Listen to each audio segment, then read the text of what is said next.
I'll deprive my sister not only of her money, but also of her last loaf of bread. The free ride is over. Yulia did everything she could to save the family business, but upon learning of the family's betrayal, she decides to take brutal revenge. Spring arrived in Pavlovo with a peculiar, noisy and chaotic air. Rooks croaked in the old poplars. Meltwater ran down the broken sidewalks, and grandmothers at the entrances began their endless conversations. In this small town tucked away 3 hours from Nizhny Novgorod, news traveled faster than the wind. Here, everyone knew everyone, and every family story sooner or later became public knowledge. The Krarovtsovs' cozy house, a hardware store, stood at the intersection of two main streets. The storefront was filled with colorful cans of paint, and above the entrance swayed a wooden sign that Viktor Mikhailovich had hand-carved 20 years ago. At the time, his eldest daughter, Olenka, was only 10, and his youngest, Yulia, had just started first grade. But, as often happens, life brings not only good things, but also bad. That year was etched into the family's memory like a thorn, deep and painful. A routine medical examination at school turned into terrible news. Olen had serious kidney problems. The verdict struck like thunder.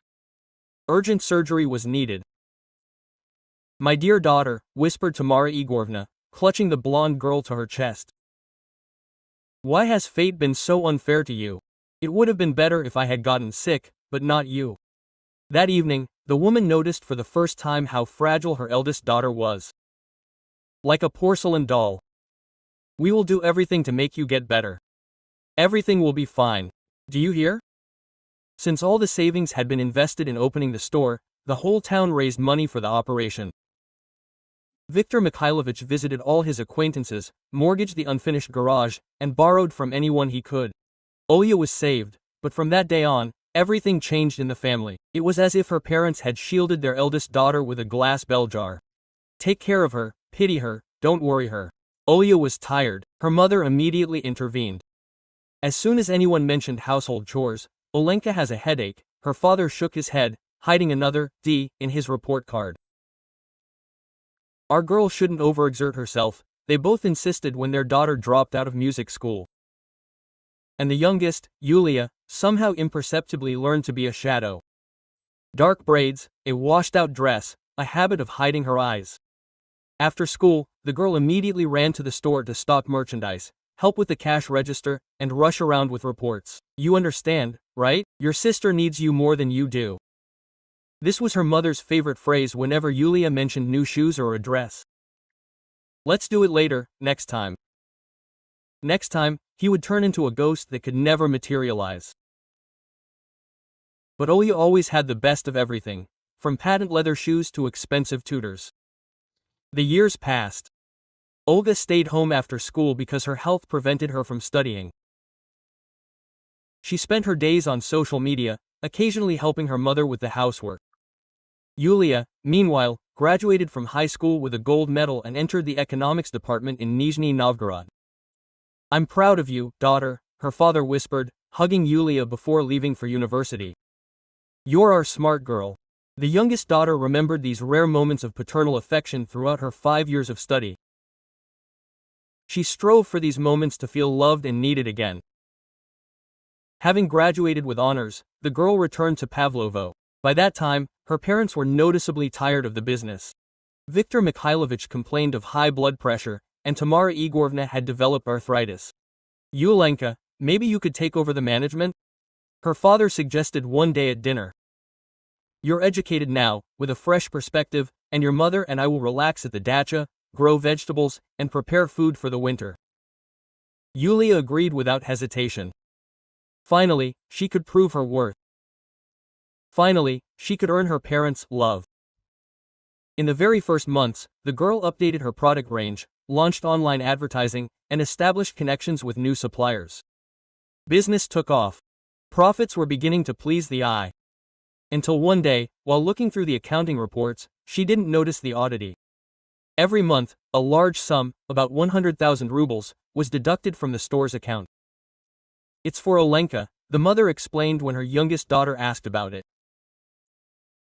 "She needs it for living expenses, for clothes, for massages. She's a young woman, she should take care of her beauty.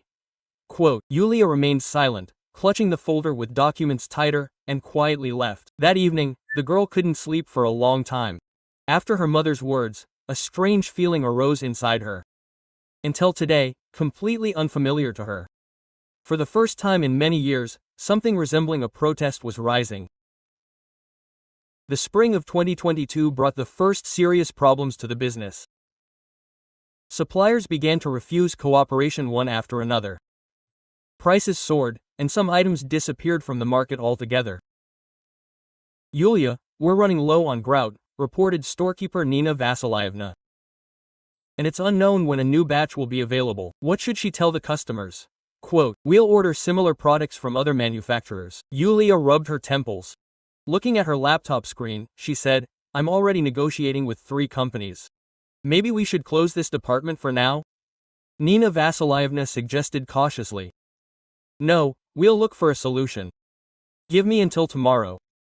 The girl hadn't slept at night, looking for new partners, recalculating estimates.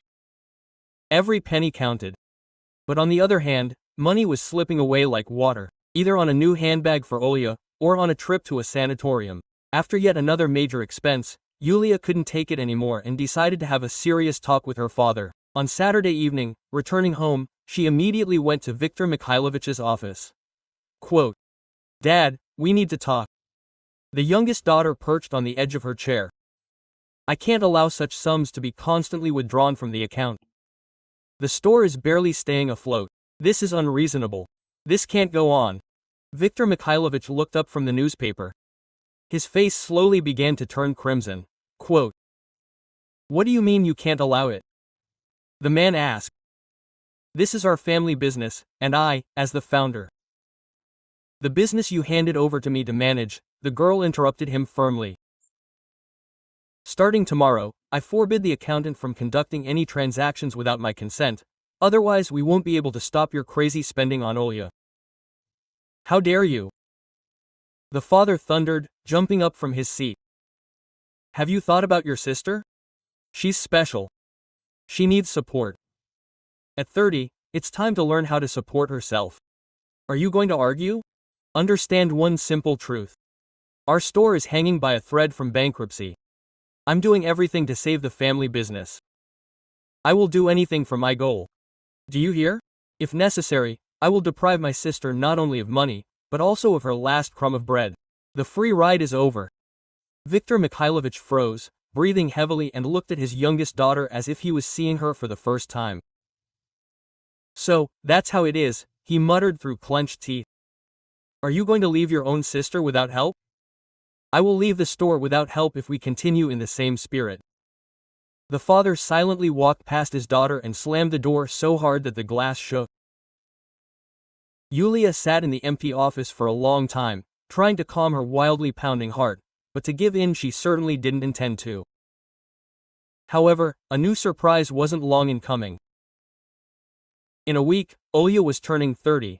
Her parents thought long and hard about the gift and decided to give their eldest daughter an apartment. Yulia found out about it by chance, walking past her sister's room. A studio in a riverside residence, can you imagine? Quote, The girl chirped on her friend's phone overlooking the river. Dad had already had his eye on it. Yulia slowed down, involuntarily eavesdropping on the conversation.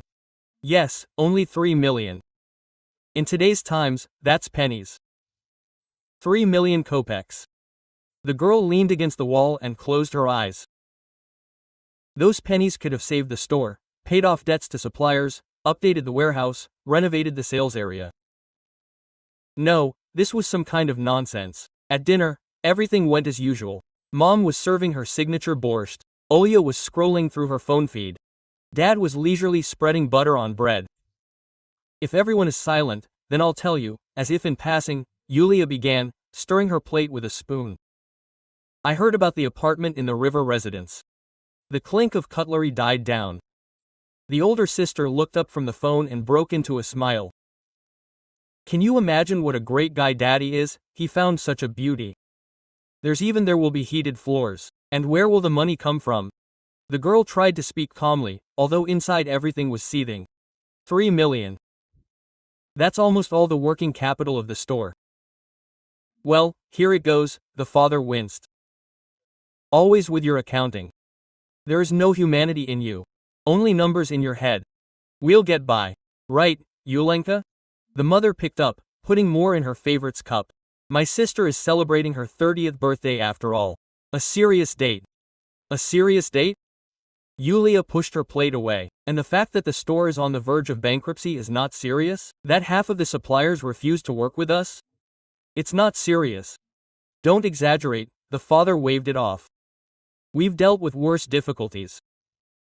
We managed until you started taking money out of the cash register every month. How dare you, quote. Father turned red, putting down his spoon with a bang.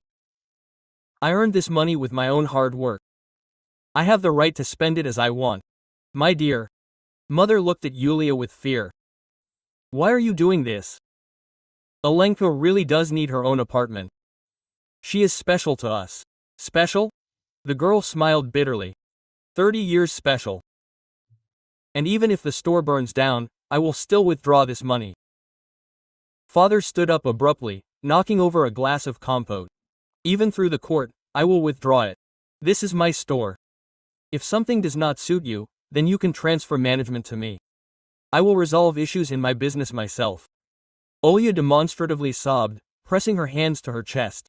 It's always like this. If I get something good, Yulenka will definitely ruin it. Yulenka, listen, the mother suddenly intervened, blotting the spilled compote with a napkin. Maybe father is right, maybe it is true. Will you give him back control? He knows what's best. Yulia slowly raised her eyes. There were no tears or resentment in them, only cold determination. Good. She carefully placed the utensils on the table. Quote, take everything, take it. I'll sign the papers tomorrow. That's right, the mother sighed, leaning back in her chair with relief.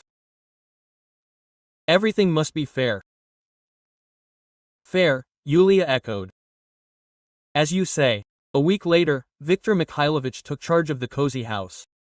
Yulia kept her word, signed all the documents, and even helped with the transfer of affairs. And then she disappeared, she simply didn't come home for the night. Quote, she probably left it at a friend's, the mother reassured the worried father. She's worried, that's why she's sulking. But Yulia didn't return either a day or two later. Her phone was turned off, and her things had quietly disappeared from the room.